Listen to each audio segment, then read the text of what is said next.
Surprise! Back out of hiatus. Welcome to That's High praise. Praise, a Nicolas Cage podcast. I am your co-host VHZest. I'm your co-host, Captain Nostalgia. It's been a long time since I've used that moniker. I was gonna say it felt like for a second you were gonna be like, Josh.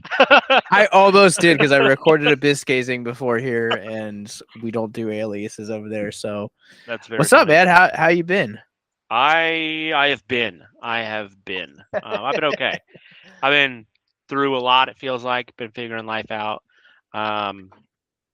Yeah, just been. I don't know. I was thinking about it a little bit earlier, like when we were just before we started recording, we were kind of talking about catching up on some movies.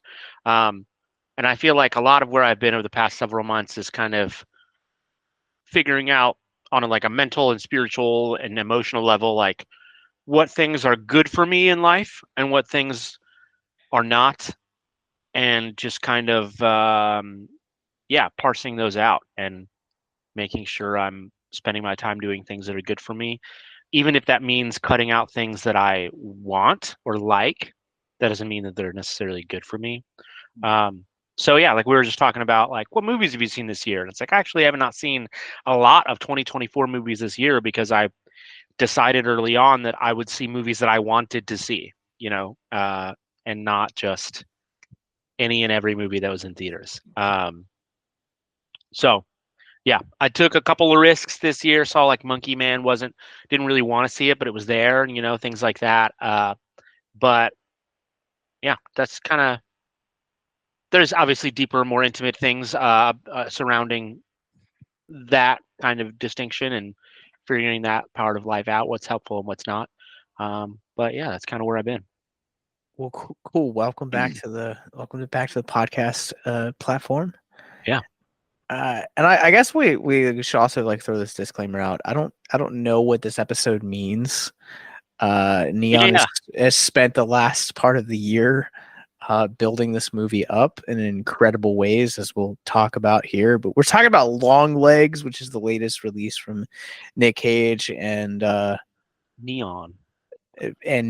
So we're just gonna kind of throw this out there, and if we decide we want to continue to some capacity with the podcast, then we'll have more Nicolas Cage conversations coming out for you. Mm-hmm. But this is just kind of a casual podcast, Mm-hmm. just kind of catching up. Yeah, totally. Full disclosure, it's cool that you mentioned the marketing of this movie and stuff. I knew nothing. Nothing going into this movie, which is how I like it.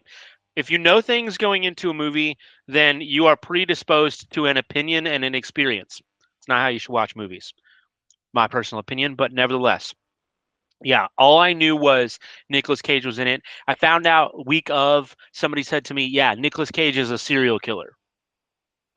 Which, having seen the movie, is kind of an unhelpful distinction. Really, I'm not even sure if I would say that now, but that's the one and only singular point of information that I had going into this movie. So yeah. Neon really did, this is probably one of the best marketing campaigns and you're also not on social media, so that's how I've seen this, but I will say this is probably the best marketing campaign that I've seen outside of the first Deadpool movie. Wow. Yeah, it was on that level. So what Neon did, and this is the first trivia that I will have for you. So Oz-Perkins, the writer-director behind this movie, requested of Neon not to use Nicolas Cage on any of the posters or in the trailer, despite him playing the titular character. Yeah. So that's kind of where Neon, as a countersuit to that, basically what they came up with was a creative way to promote the movie without selling him. So what they did is they would do a lot of images on their face or their Instagram that would be the code that we see with Lee trying to decode the beginning of the movie. Okay. The first images that we ended up actually getting for this movie were this. So they originally released 4 posters for this one. The first one is Lee in front of the house as a young girl. Mm-hmm. The next one would be Lee's like mom like cutting open her stomach. Then it had the Lee's mom as the nun up against the car door with the bloody, and then like one of the dolls covered. So like everyone was trying to figure out what this movie was about. Yeah. And even now that the movie's out, like they will not actually show Nicolas Cage in the marketing for this movie, which I think is incredibly smart. That's brilliant. And it's really rare that you find that, because Nicolas Cage is an Oscar, winning actor. He's really well recognized and really well praised. And there are numerous podcasts, not just ours, that like dive into that are dedicated to talking about Nicolas Cage. So to sell Nicolas Cage on a Hannibal Lecter-esque serial killer without having him in the marketing campaign, I think is absolutely brilliant. Yeah, I was thinking. So again, I did not have any sort of marketing experience with this movie, and if people are getting to know me well enough, you'll know that like that's how I think you should go into movies. Or at least that's how I choose to. Is if I could, I would go into every movie knowing nothing more than the title. Period. Every movie. And maybe who's in it, because there are actors and actresses that I love. So it's just nice to know what they're doing, I suppose. But even what you're saying makes so much sense, because even in the movie, they take great care. I was talking about this with my wife the other day after we saw it. It felt very much like a monster movie.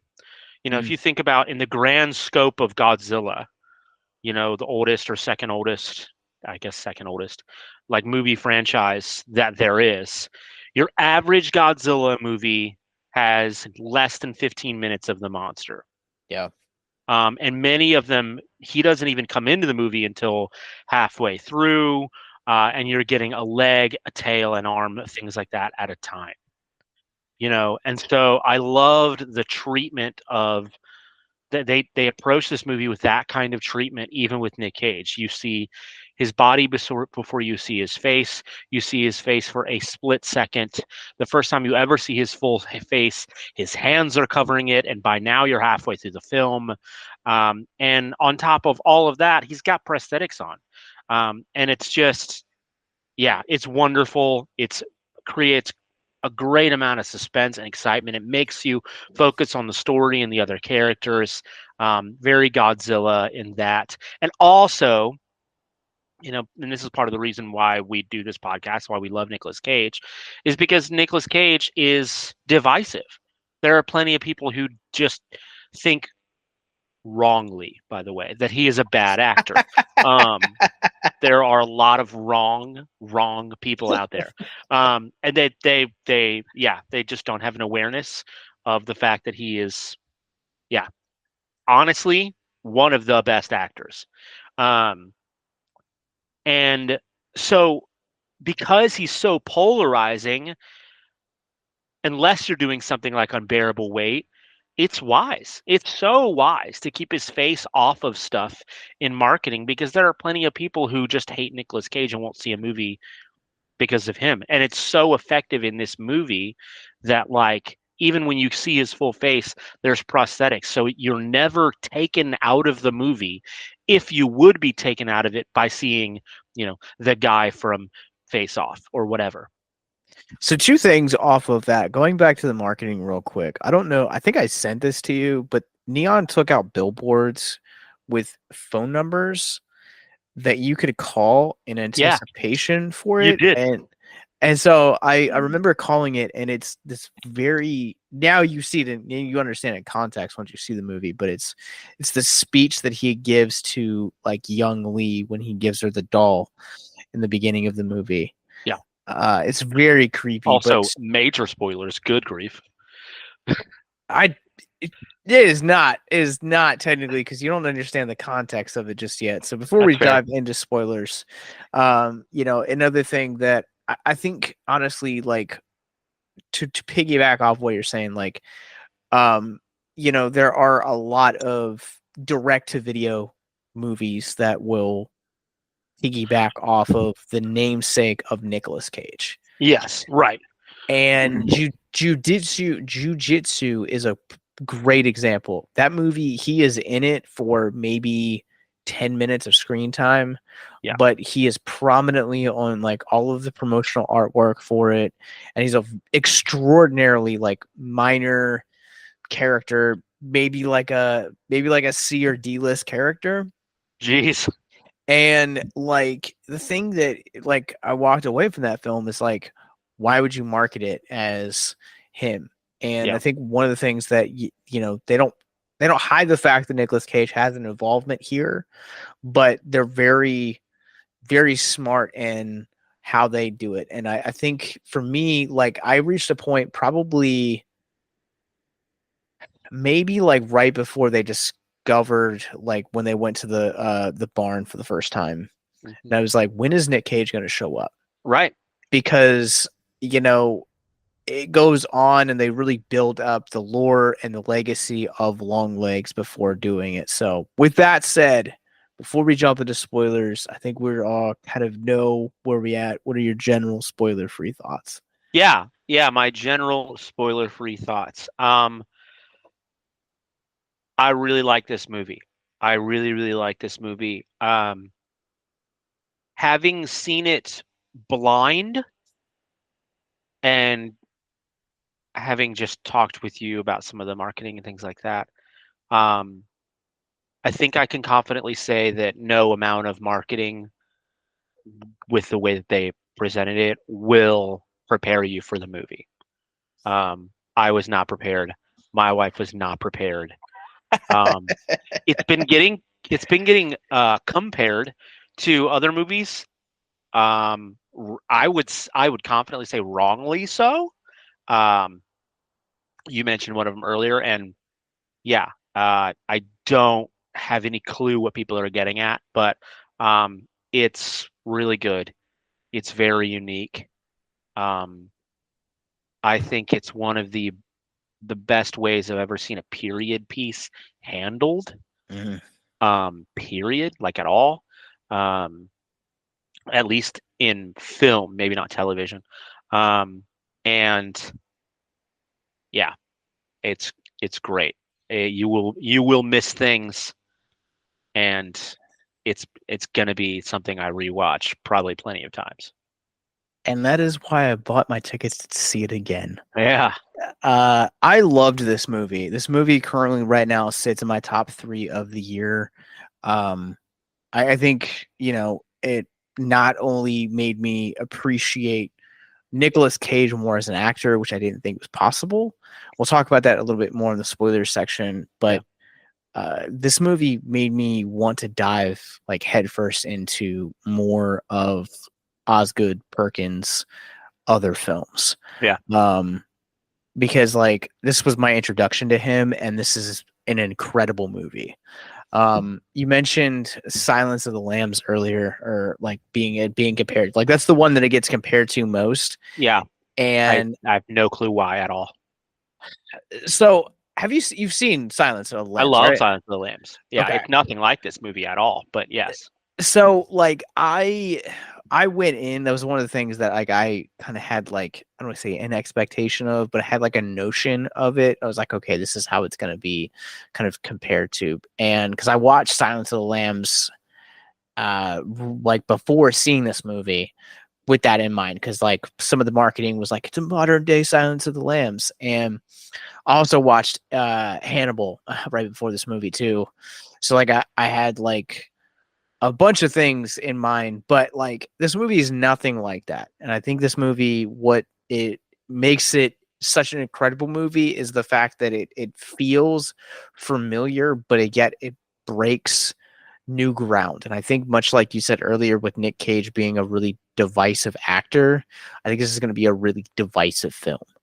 I think that if you're a fan of throwback thrillers like Seven or Silence of the Lambs, this movie is going to be exceptional up until part 3. Yeah. Once you get to Birthday Girls, it takes this hard right turn, and I was completely here for that hard right turn. I thought that it really brought out a lot of the elements for that, but that's a good place to go ahead and do our spoilers. So if you guys haven't seen Longlegs, we're getting ready to jump into spoilers. This is the official spoiler warning for you guys. If you or someone you know is listening to this podcast right now and you're struggling with suicide, addiction, self-harm, or depression, we encourage you guys to please reach out. This is the heartbeat of why we do what we do. Suicide is currently the 10th leading cause of death in the United States, and as of this recording, there are 132 suicides that take place each and every day on American soil. And when you scale back internationally, there are 800,000 successful suicides. That is one death roughly every 40 seconds. So if you or someone you know is struggling, you guys can go to victimsandvillains.net/hope. That resource is going to be right in the description wherever you guys are currently listening or streaming this. There you'll find resources that include the National Suicide Lifeline, which is 1-800-273-8255. You can also text HELP to 741-741. We also have a plethora of other resources, including churches, getting connected with counselors, LGBT resources like the Trevor Project, and also veteran hotline as well. Please, if you hear nothing else in the show, understand that you listening to this right now, have value and worth. We get it. Suicide, depression, mental health, these are hard topics, and the stigma around them doesn't make it any easier. But please consider the resources right in the descriptions below wherever you guys are listening, because once again, you have value and you have worth. So please stay with us.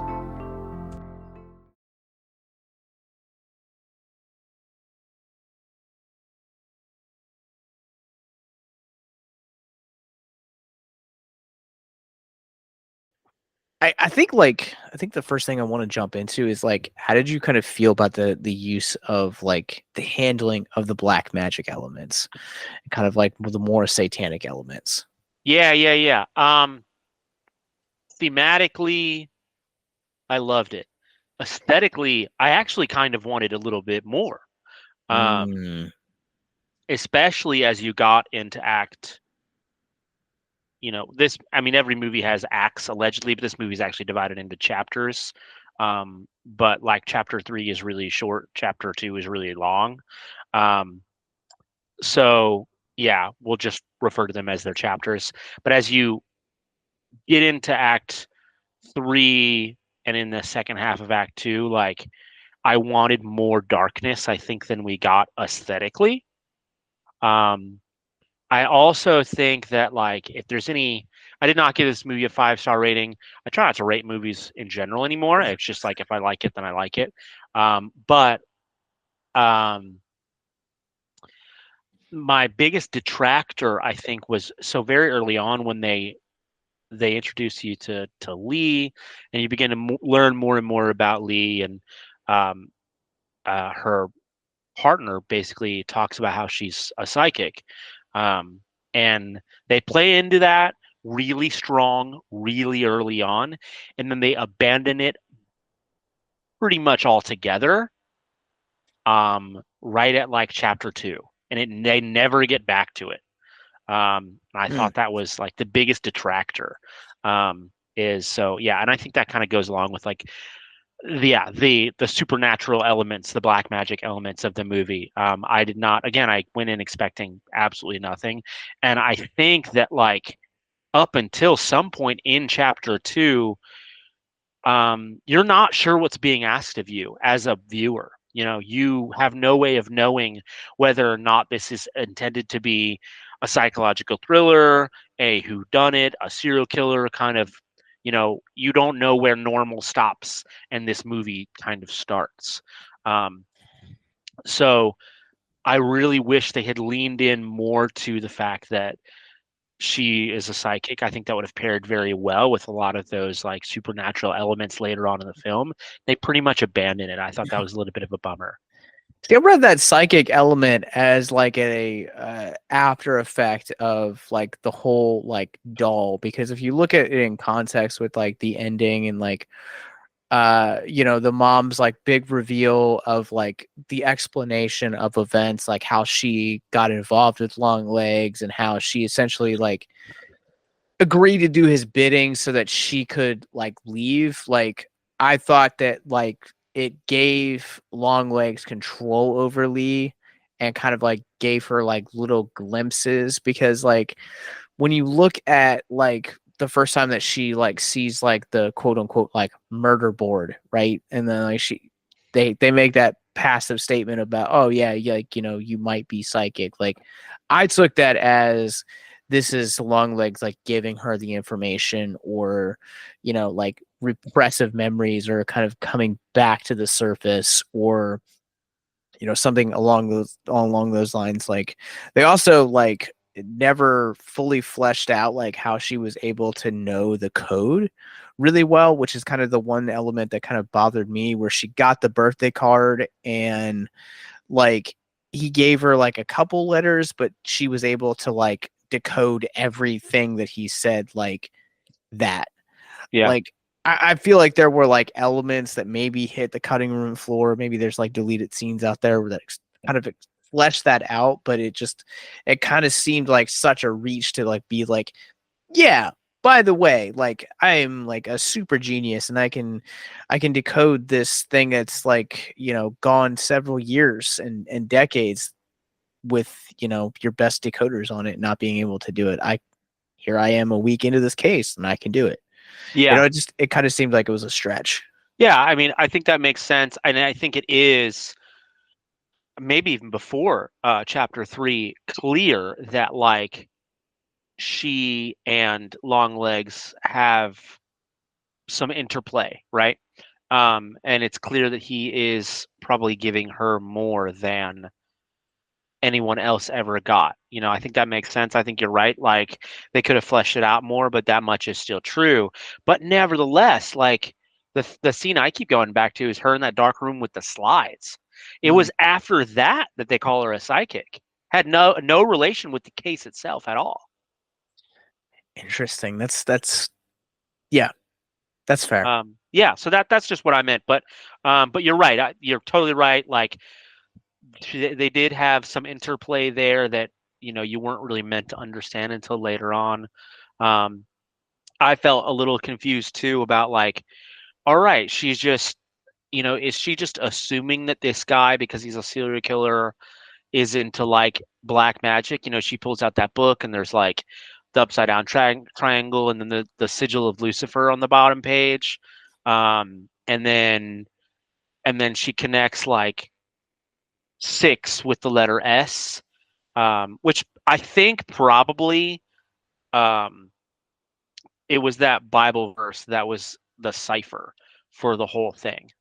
I didn't even put that remember? together. That's yeah, a good call. It's like Revelation, like I don't know, 12, 19, something like that. Yeah. And that I think was enough of a cipher for her to, with the birthday card, determine his alphabet. I think that's what it was. But and that, as satisfying as that was, I thought it was weird to me that she just kind of jumped from nothing seemingly to black magic and then pulling out the Bible and then going from there, but they could have just been like, that could have had more to do with like the fact that she's a psychic. But again, they never bring that up, after a really early point in the movie. And it's just, that was my biggest detractor, I think, from what they did. I was talking with one of our other writers on staff, and because he called me after he got out and we were talking about it, and I was like, anything that like I feel like I can't explain in this movie, I just chalk it up to black magic or like something related to the Church of Satan. Mm-hmm. Like I feel like it explains a lot more of this and allows it for a lot of these elements. Again, this is a movie that we've each only seen once, and this is a movie that, as the antagonist of this movie, is incredibly like detailed on his own cipher and his own ways of like proclaiming stuff.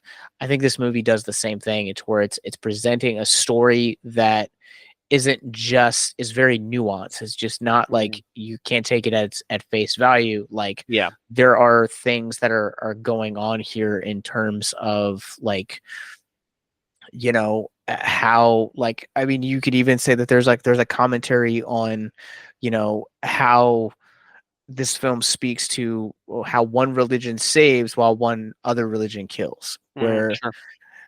you know, when we first meet the mom character in this movie, Ruth, like, she's very much like, have you prayed? Have you read like your Bible today? And she's very adamant that that's like what, you know, is going to be best for Lee's like soul, and like all of her you know, everything about it is that's what's going to be best for her. And I find that fascinating because on the flip side of that, this film, you know, very much leans into the 80s satanic panic, where everybody that worships Satan is a murderer, and that's kind of like the through line of this. Yeah, totally. Yeah, I think that you're right. I lost my train of thought. Yeah, I didn't think about the 80s satanic panic thing, but I think that makes a lot of sense. But it was also, I loved that they kind of leaned into it, like, oh yeah, he's a Satan worshiper, you know, at the end, and like that was just that. I think some other things that a way that you could kind of approach this movie, right? And maybe this depends on just what kind of movie viewer you are, but it also makes me wonder about how they created this movie, and that is the element of mystery, you know, and like what we're supposed to. So, you know, Cage's character, Longlegs, is a master doll builder, and he gives these dolls as presents to little girls on their birthday. And always on the 14th of the month, though not every girl. In fact, only like one or two. Actually, by the end, three actually has a birthday on the 14th. But he builds these dolls masterfully, and they cut to, at one point, you know, the FBI investigation is like they find one of these dolls and they take it into what is more or less kind of a coroner, but he's cutting open a doll instead of a person. The coroner himself is an unforgettable character that they tell you nothing about and do not bring you back to. And he pulls out a part of the doll called the brain, and it's just this metal sphere that's hollow. But if you hold up, like he had like a, I don't know, basically like an EKG kind of wand, Sure. and he holds it up to it, and you can hear something inside of it. But he's also like, "Oh yeah, it's empty." And they're like, "Can we cut that open?" And he's like, "I mean, you could, but it's empty." And he's just so adamant about this, but it's nonetheless making a noise. And again, not ever explained. The brain thing in the dolls is not explained. The fact that it makes a noise, not explained. The fact that it's empty, not explained. Nothing, you know. And it's so it makes me wonder, like, what kind of movie viewer is this for? Is this for the kind of person who watches the movie and accepts what they're given, however much mystery is still kind of leaving you wanting at the end? Or is this for the moviegoer that wants to ask questions and won't be satisfied without answers? See, so to answer your question, the way that I view this is I view this very much almost as this like very Lynchian experience where you kind of have this like almost like very, I don't want to say bright, but seemingly ordinary world. And then the more that you got into it, the weirder it becomes. And, you know, for me, I think the brain, as it's called. I think they're, because you see at the end when she shoots the brain that is like after it was made after Lee. You see that black mist at the end, and then like you also see it kind of leave Lee's. So that scene, the corner scene that you're talking about in particular, I took that as like, what if this was nothing more than like, what if Lee's the only one hearing it? You know, and like that's kind of like, it's supposed to like throw it off to the audience, or the fact that the corner is so adamant, like what if like he stuck that like EKG thing on it, and it was under like a spell that basically was very similar to like how the families would kill one another. It spoke to him saying, hey, like just say that there's nothing here. What if that is an effect of the doll? Because I think Longlegs is too smart of a character to like let it slip up. He's very calculated. So to me, I kind of took it as like he planted it there for them to find, and ultimately kind of was like, okay, well, this is going to be like dissected, so this is the spell that I'm going to put on it, or like the ritual that I'm going to perform, or whatever you want to call it for this universe. Are you saying that you think that like that one particular doll and brain that they found was a misnomer? Yes. Interesting. I think it was specifically categorized to where like he had evaded everything in terms of like authorities and like everyone for almost 30 years. Like that's what we're kind of led to believe. Probably more like 20 to 25, because it's like a lot of his stuff takes place late 60s. We're led to believe this film kind of takes place in the early 90s, because you have the Clinton. I figured 1994. Poster. Yeah, probably somewhere around that. So like mid to like early to mid 90s. Yeah. So you have to think a couple like of fun theories, actually, if we can get into that in a minute. Let me finish this thought. We'll jump into that. But like that's kind of what I took it as. Is he was just kind of at this place where he's like, I'm tired. Like, I think that like I've done the will of Satan, and so let me get caught. Let me do this like crazy monologue. Then hail Satan, and then I'll die. Yeah. Which is just incredible scene. There's a lot to. I don't know. The movie is not entirely complex. In a way, there's only so much to be said, but it's visually very intentional, very compelling. I think that what's her name? The lady who plays Lee Harker. Maika-Monroe, actually. Yeah, Maika-Monroe. Yeah. Just incredible. Incredible like intentionality, like. Just even economy of dialogue is really, really strong. They don't have to say a lot to say a lot. Really great. You're kind of, I found myself the whole time left wondering, like, is this character supposed to be autistic, or are we just supposed to be getting a very specific sort of personality out of this character? Because the autism thing could speak to her genius in a manner of speaking, but also like you're led to believe later on that she's probably very, very sheltered, and so she has the social, I guess you could say, ineptitude of someone who might be very sheltered, but the brains of someone who would be too, speaking as a homeschooler. It's very interesting. A lot of intentionality there that I thought was really, really strong. Honestly, all the acting in this was really, really strong. The girl, the last girl who dies, who jumps off like the roof of her like compound or whatever. Carrie Ann Camera. Carrie Ann, yes. I wanted so much more screen time with that character. She did a phenomenal job. Like I was trying to track just with her dialogue, and I was like, she is owning this weird, like, ancient Southern vernacular, like it's all she's ever known, and I am floored. It was wonderful. Yeah, so freaking good.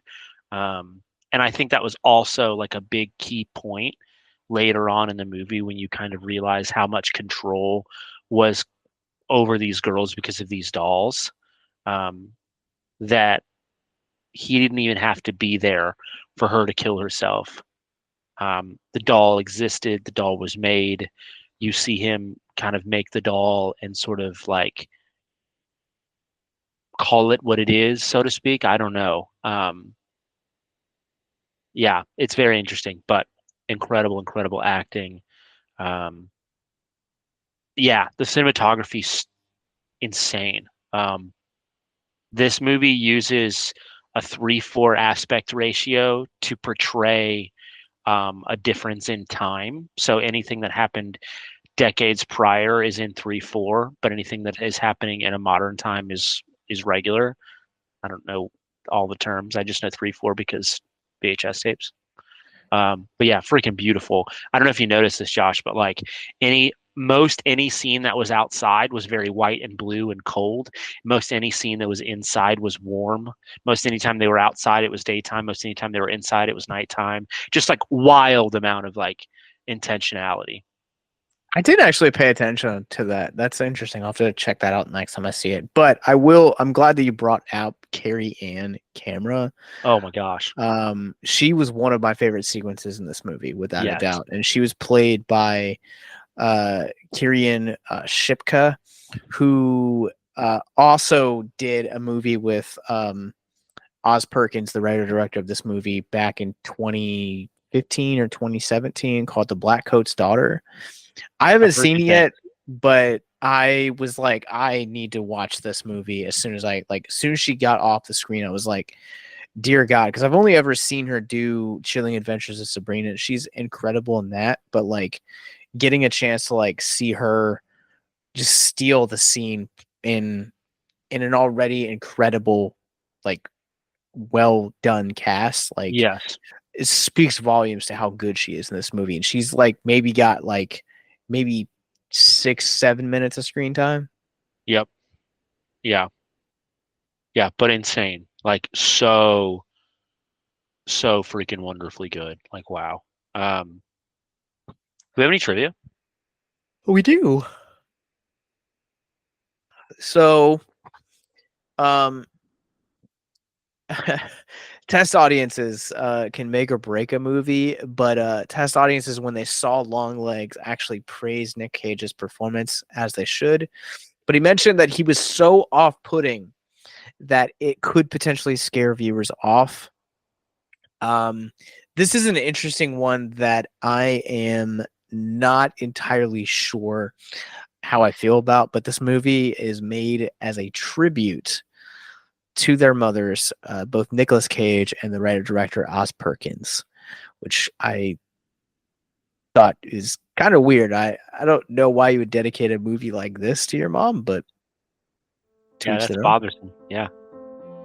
How would you guys like to help us get mental health resources into schools, conventions, and other events? Well, now you can.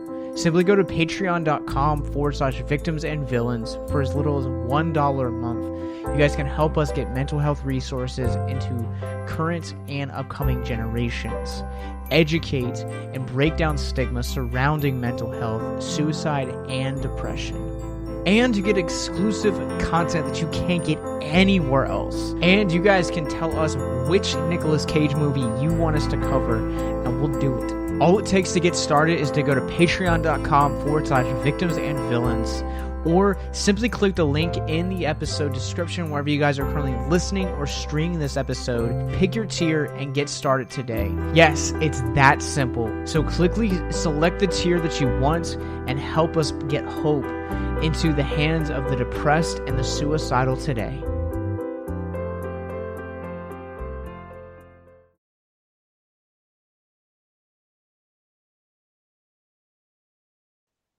Test audiences describe the film as having imagery similar to films such as Silence of the Lambs, Cure, Zodiac, and Seven. Kind of see it. Many of Longlegs' encrypted messages contain misspellings and poor grammar after being decoded. This is homage to the Zodiac Killer, who is also known for his coded messages and containing typos, which often made it more difficult to decode his message. Oz-Perkins, I don't know how you feel about this. So this is a conversational piece right here. Sure. Oz-Perkins only thought of 2 actors to play Longlegs, Nicolas Cage, and would you like to guess who his other pick was? I mean, I guess the low-hanging fruit would be freaking what's his name? Oh my gosh. John Travolta, right? You know, that would be the other obvious guess there, but I don't know. If I'm just taking a stab in the dark, thinking of other people I might want to see play this, freaking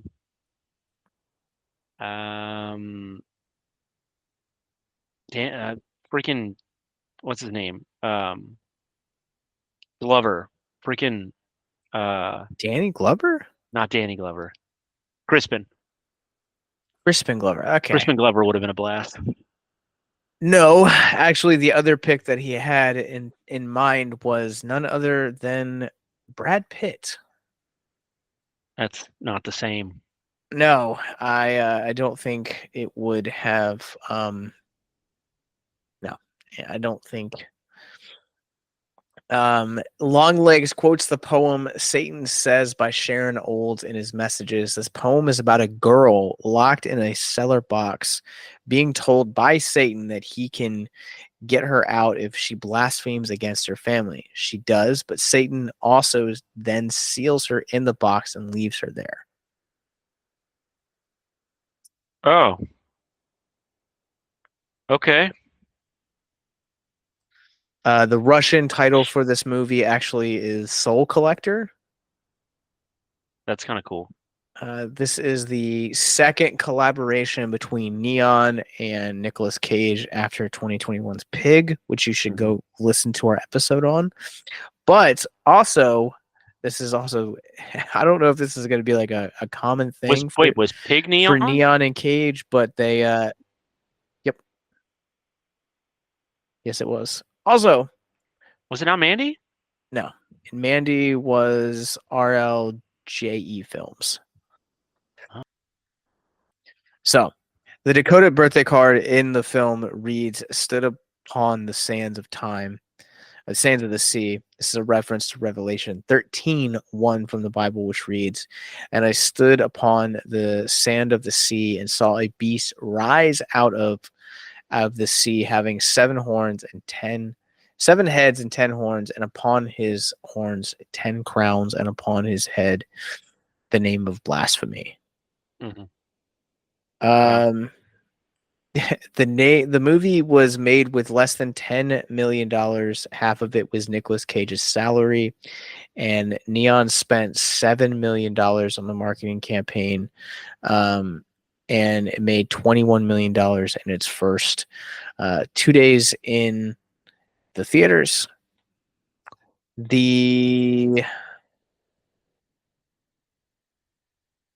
trying to think of the version of the Bible quoted in this movie is actually King James. So this is the last. I have 2 more for you. This is one of the only times ever I've come across in trivia or any Nicolas Cage film where Nicolas Cage wrote and did the lines exactly, didn't improvise anything, did it like verbatim.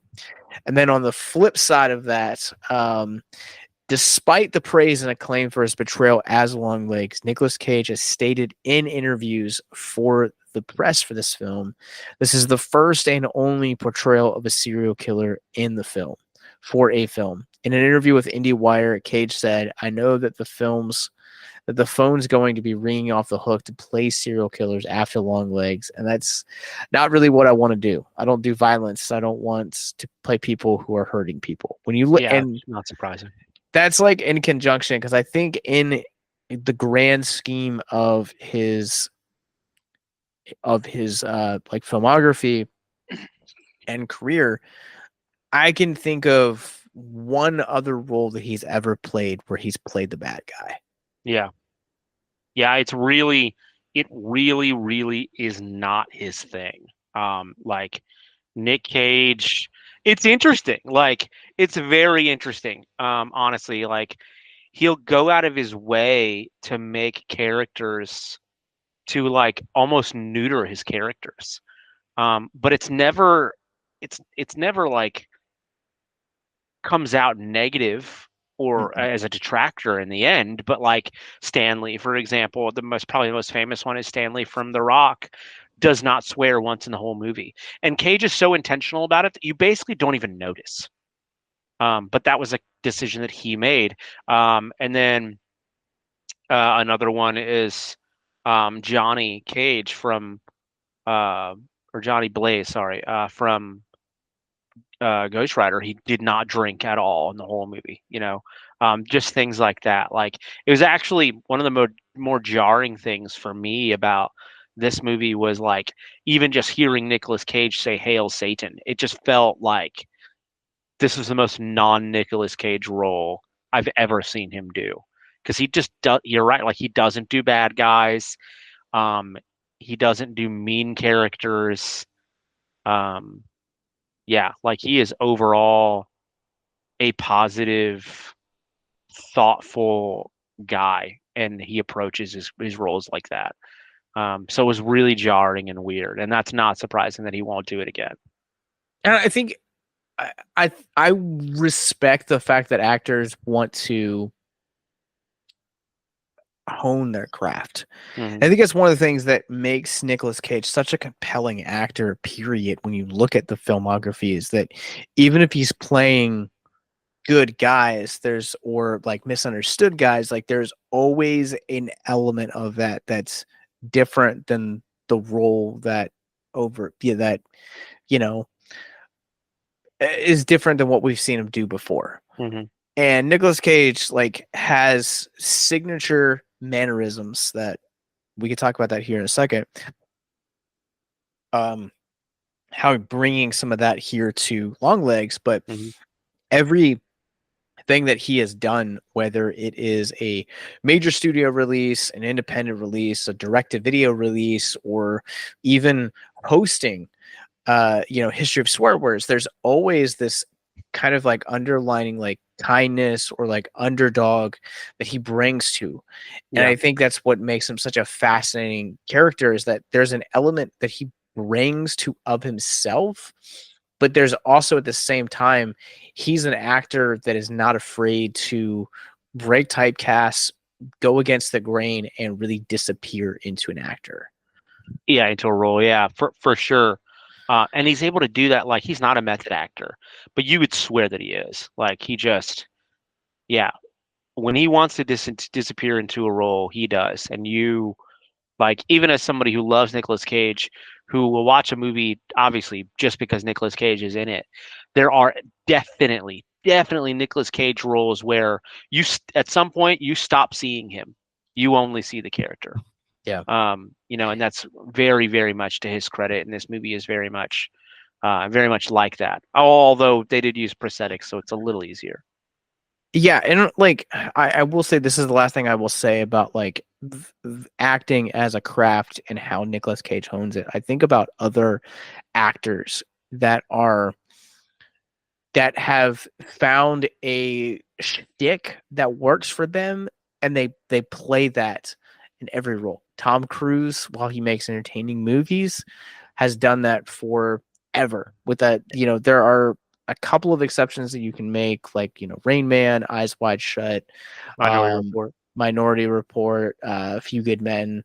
Like, the majority of him he's just an action star. Vin Diesel, him and Dominic Toretto are at this point are one and the same. Like, And even Ryan Reynolds, for as much as I love him as Deadpool, like he's essentially Ryan Reynolds in just about everything he plays. Mm-hmm. But Nicolas Cage is one of those actors, and I think you see it here, is he just disappears in this role. And you bring up the prosthetics, like didn't really kind of take me out of it. I think, one of the things that I think this film does really well stylistically, we haven't really talked about, is how it frames Cage. Whereas like Cage is technically in the opening scene of this movie, but you never see his face. Yeah. For like the first maybe a little over half, maybe like the first 60% of it, anytime you see him, it is always from the mouth down. And that's just how you see him, and you don't really see like his full body shot until like he's in the car singing along to something. And even then, but again, it goes to like his commitments. Like he's only in this movie for maybe 10 minutes, but he makes every single one of those scenes 110% like committed, and really makes you believe that he has disappeared into this role. And he's terrifying in this movie. Yeah, dude. Oh my gosh. Yes. And there are other things about this movie that are terrifying, but he is terrifying. He is so very, very effective. And yeah, I think you're right that like you have other actors like, Keanu Reeves, or, you said Tom Cruise or whomever else, that like they do what they do, but they kind of do it the same way most of the time. I just watched the first 2 Bill and Ted's yesterday, so I still, and I will die on this hill, they are Keanu Reeves' best movies, or best roles at least. But Cage, he does this thing where he can disappear into a character, but his fingerprints are all over it. And in this movie, like if I were to tell somebody who had no idea about this movie, you could describe him as, oh yeah, like he's a singing Satanist serial killer, and they would just probably smile. They probably wouldn't take it seriously. They'd probably be like, what the heck? And then they would go in and they would be, very jarred, very uncomfortable, and very off-put, and it's incredible. Like the fact that I was talking to my wife about this after the movie. I was like, we haven't seen him, I don't think, sing this much in a movie since, what was it, that David Lynch movie he did? Wild at Heart. Yeah, Wild at Heart.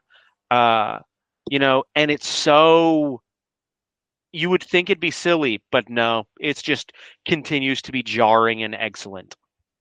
Yeah, some of the that's why I was like, when I came across that interview with Perkins, like I was really surprised that he wrote that sort of stuff into the script, because it just seems like that scene in particular, like after he's coming back from like the hardware store to his house, like it seems like it would be a Nicolas Cage thought process, because those are Nicolas Cage mannerisms, but they feel like an extension of Longlegs here. And I think I've talked about this in the past. Not every single Nicolas Cage freak out or Nicolas Cage like mannerism is gonna land with every single character that you do or that he plays, but here it just makes it so creepy and really eerie, the fact that like he's having these like moments where he's alone and he's like sleeping or like singing, but he's on the verge of like also crying at the same time. Like there's such just bonkers decisions. And I thought, like, I know you have controversial opinions about this, but the interrogation scene like really reminded me of the interrogation scene from like The Dark Knight, where it seems me too. like he had like a lack of focus on it, and I felt like that's kind of what really made him such a great villain is that there's this level of unpredictability to him. And I think it feels refreshing to see that in a modern horror film, and even in a modern film period, where we don't need every element explained. There is just this insanity for the sake of insanity. Right. Yeah. I love that. I think that's great. And actually, same, those interrogation scenes reminded me, like, I was sitting there and I was like, this is as good as people seem to think The Dark Knight is. There's the controversy. Yeah, that was my exact thing. Like, yeah, because Nicolas Cage owns that character. They have built to that dynamic, that's my controversial about The Dark Knight, is they don't build to anything. They just assume that the dynamic. They don't build it at all. But yeah, dude, I love the interrogation scenes.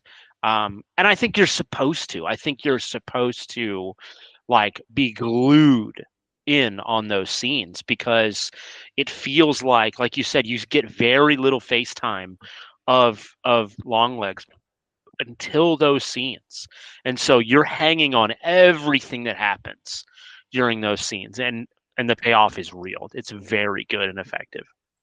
I think it's one of those things too that it's really rare, but they build up the lore and the mythology and the mystery really well around Longlegs, because like when you see this movie in context, and for me, having watched the marketing campaign kind of unfold, it felt like an extension of this movie. And when for me as a cinephile, the way that I think you should market a film, it should stand toe to toe with the themes of the film and how the film conducts itself. And it's very rare that movies will do that. And I think this film kind of built that lore. Like, a lot of people, this is the first like smaller budget film that I've seen in theaters that actually had a decent crowd for it. Like, I've seen plenty of other Neon or A24 films released this year, and maybe like 2 or 3 people were in my screening. This was the first time that I remember seeing this with like a legitimately decently sized crowd. No, dude, I've seen a lot of what I would have thought were going to be bigger movies this year, like with larger crowds. And with the exception of maybe Planet of the Apes, this one had the biggest. Of course, I'm sure it helped that I went opening weekend, and I don't always, but dude, for sure. It was marketed, apparently, again, I didn't know, but apparently it was marketed really well. It reminds me, the more you describe it, do you know what Marble Hornets was? Yeah. Yeah, it reminds me a lot of Marble Hornets, where like Marble Hornets, the way they just, marketed that stupid just YouTube show, is, first of all, it went on for years. It dragged you on for sometimes months between episodes. Sometimes the episodes were too short. Sometimes the episodes were wildly long, but not a lot happened. But like, they had a Twitter that they kept up with that you could interact with. And it was insane. Like, you were just captivated, and in real time, with this thing that had just about no story, just about no budget. It was just crazy. Let's go to theories. I have a couple theories, not a lot, and they're flimsy, but it's fun. It's fun. I think movie theories are fun in general. So, and I'd love to hear if you have any. But so the one that's not so flimsy is this. They talk about the number 6. They keep going back to the number 6, right? In fact, the number 6 was how she really started on the cipher of figuring out his like little language thing and all the letters. Is 6 is S, which was just delightfully thematic with Satan starting with starting with S and 6 and all that. So blast.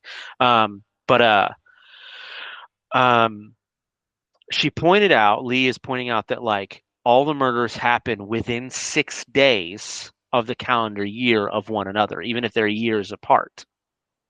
And only one has ever happened where like they always happen like to a girl whose birthday is on the 14th, but only one was ever actually killed on her actual birthday.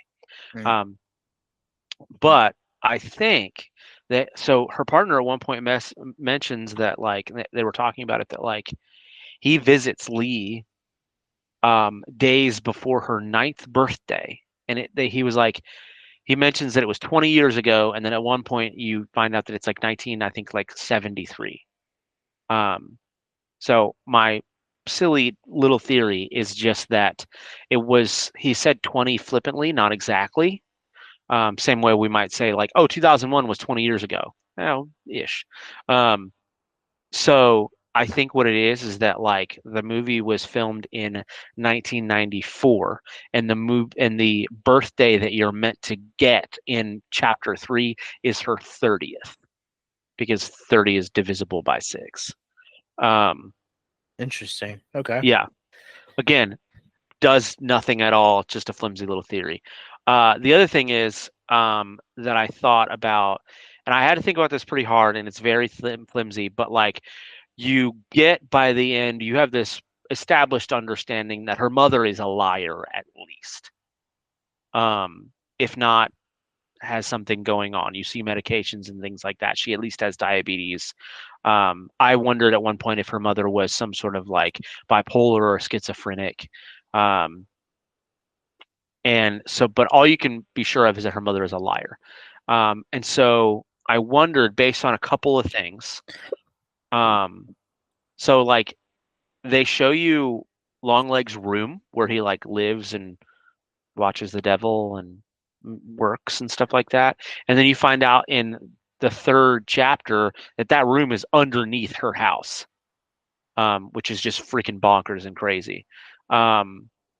So I wonder, there's a word that typically goes along with the word long legs. And there was another movie that already had the name Daddy Longlegs. And so I wonder if Longlegs is her father. Ooh. I thought about that too at one point also, and it really wouldn't surprise me if that was the case. Because I think that, like, you know, she talks about in this movie that like she doesn't really remember anything before like her 9th birthday. Like when Carter brings up that like mom filled out this police report, like, okay, she doesn't remember it.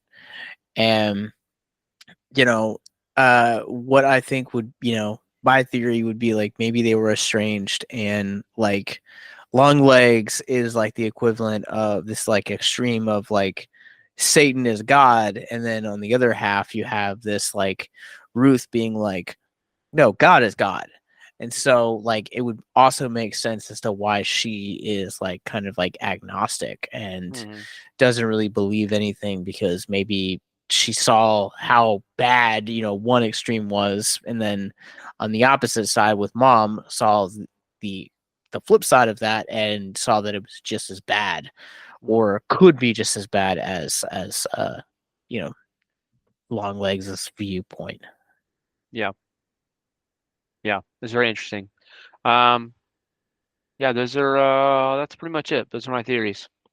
I thought it was a really great, I don't know, I wouldn't call it a twist. It doesn't do anything for the story. But I thought it was fun that like Lee meets her partner's daughter and wife, and then like by the end of the movie, like that's like the last family or the next family to be slaughtered in this whole process. And she's going over there for the girl's birthday, but it's also her own birthday. I thought that was just, again, not necessary, but just fun. Just fun that like the girl early on in the movie invites Lee to her birthday party, and you find out that like Lee's birthday is coming up on the 14th, and then it's really only the chapter title of chapter 3 that really even keys you in on, oh yeah, they share a freaking birthday. Yeah, pretty fun. So Oh, that is not the one I wanted. So, one of the things that I came across, because I was just thinking about this, because that family, that Carter's family, is the 13th family that this happens to. Mm-hmm. So I did a quick Google search, and this is not from a theologically sound website. This is from just kind of putting a spit out there. This is from Quora, which is basically the equivalent of Ask Jeeves. But cool, Jeeves. What does the number 13 represent in the Bible? The answer is, though the Bible does not specifically mention negative things regarding the number 13, many scholars believe that the number 13 represents rebellion, sin, and lawlessness. Oh, no. That's not the actual thing. Okay, what is it? Yeah. Interesting, but what scholars actually theorize, and I could even name a particular scholar that theorizes this. So if you go back to the book of Exodus, chapter 14, I think 13 or 14, it's the account of the 10th plague, and so the Hebrews are told to prepare slaughter a lamb, and they're supposed to eat it standing up, and leave that day when Pharaoh tells them to leave, and then they're to observe that day forevermore as a Sabbath, a day of rest, which means that and then it actually tells you that is the 14th of the given month of the Hebrew calendar at the time, which means that the death angel comes to kill the firstborn on the night of Friday, the 13th. That is where it comes from. Interesting. Yeah. So I found another one here. That is this is according to the religion of Kabbalism. Kabbalah? Yeah, it's Hebrew mysticism. Yeah, so apparently in this religion, the number 13 is actually the meaning of the snake, the dragon, Satan, and the murderer, which the imagery of the snake and the dragon also in the Christian faith basically are also equivalencies of shapes that either Satan has taken or will take, especially around Revelation, because Revelation 13, chapter 13 is specifically with beast. Is with the beast rising up at it, as we've kind of talked about. Yeah, we talked about that. Mm-hmm. But I'm kind of curious, so I got the coming back to these theories, I got the understanding that Ruth was a liar to begin with. Or that she wasn't telling 100% of the truth, because you see it when she's when Lee brings up the police report after Carter tells her. Yeah.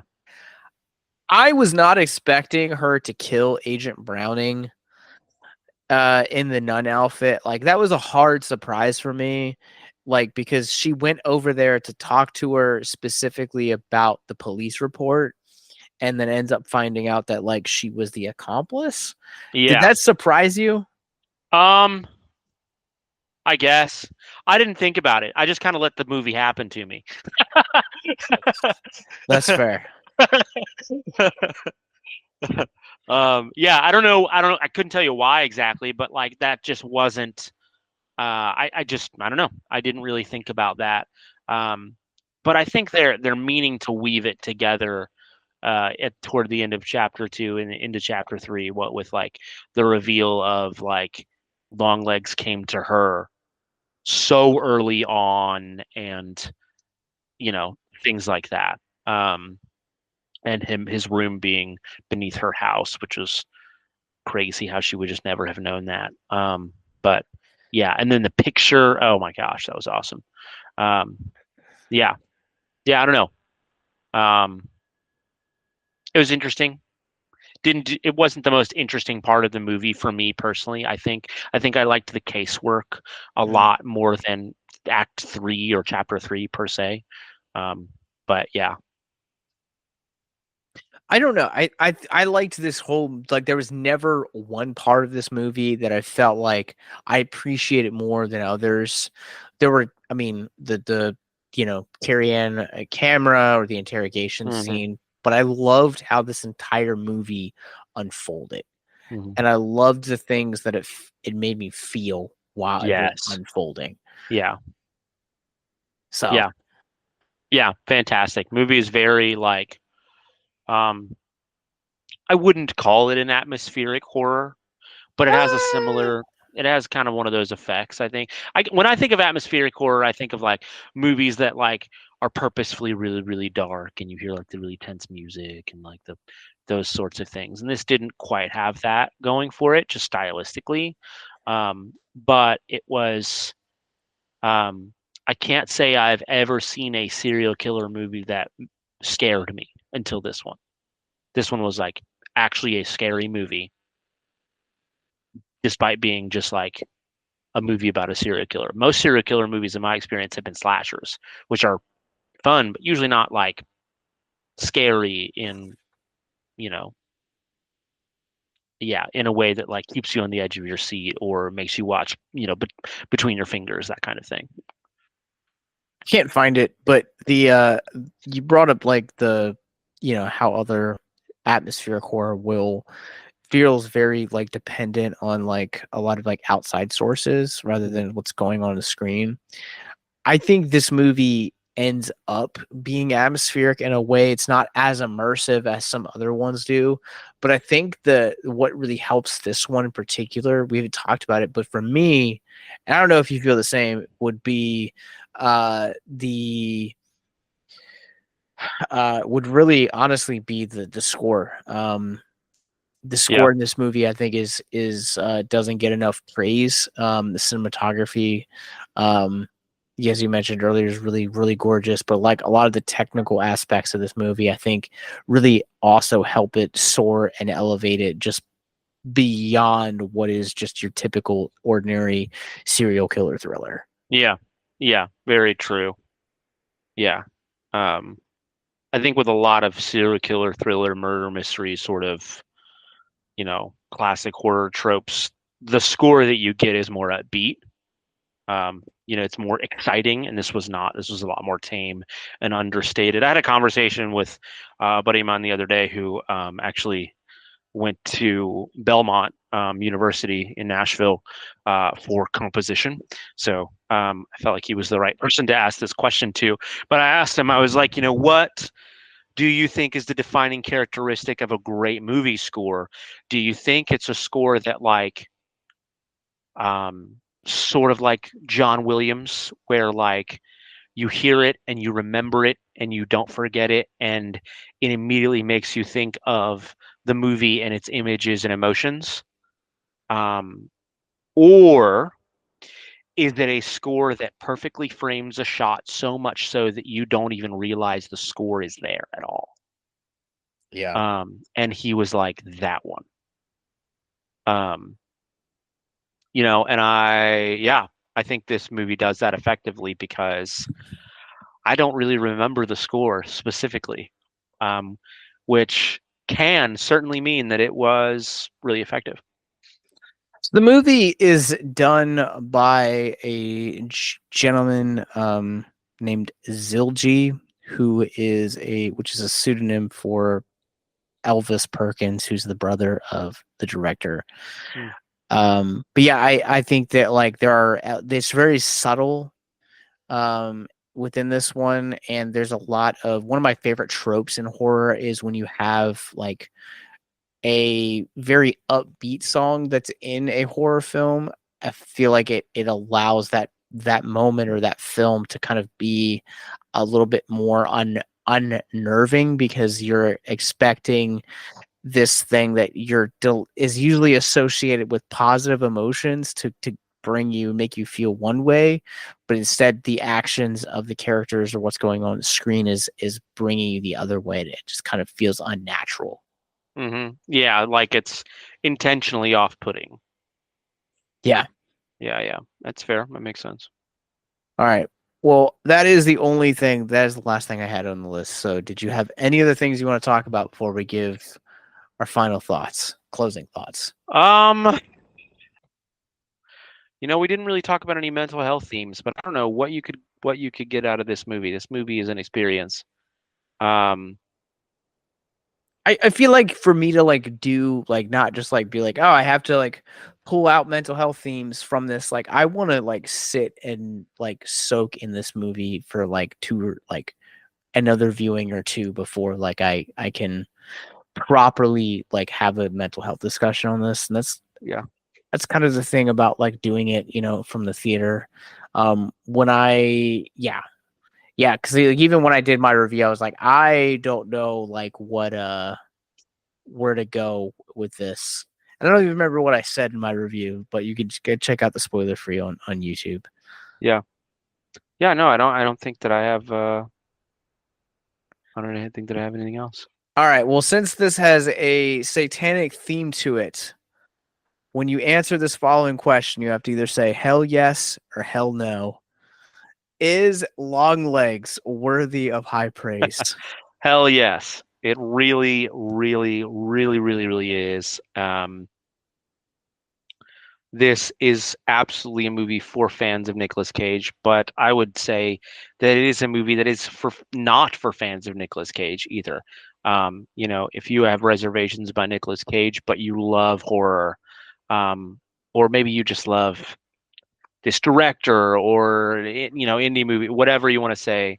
If there's any other reason that you might enjoy a movie like this, do not let Nicolas Cage's involvement stop you. If you are a Nicolas Cage apologist, which you should be, and people who are not, encourage them toward this movie if it's the kind of movie that they would like. It's very jarring. It's very, very effective. It's very good. I could not have said it better myself. This is a hell yes for me. This movie is absolutely worthy of high praise. I would even go as far as to say that this is probably like a top 5 best Cage performances, at least that we've come across on doing this podcast, which is like about a quarter of his performances. I would definitely recommend this to people that are huge fans of horror or anyone that is on the fence about Nicolas Cage that kind of still associate him with being this, direct-to-video actor or, whatever you think about him, or that he's, the ABC guy from Vampire's Kiss. This movie and Pig, I think, are two that really kind of break down and show you just how dynamic of an actor he is and the capabilities that he has. I think so much of this movie just works really well. It's a great mystery. It's a great whodunit. It's a great horror film. It's a great satanic film. And everything about this movie it's one of the best films of the year, without a doubt. Yeah, absolutely. All right. Well, I don't know when we'll be back, so I hope you guys enjoyed this episode. Micah, you got anything you want to plug? I don't. Not right now. Not really. You can find his poetry on Spotify. It's under Micah Kimber. That's true. You can do that if you want to. That's fine. I actually do have some new merch.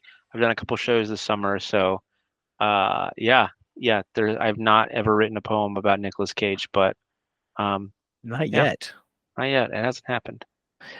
You guys can find me. I am on Letterboxd at Captain Nostalgia. You guys can check out my other podcast, Abyss Gazing, wherever you guys get your podcast from, especially if you're fans of horror. We have been going into the series. We just finished our Triple X series. We're getting ready to jump into Alien. Triple X, like the Vin Diesel movies? No, Triple X, Pearl, and Maxine. Not in my headcanon. In my headcanon, you just finished a series about the Vin Diesel Triple X series. That's fine.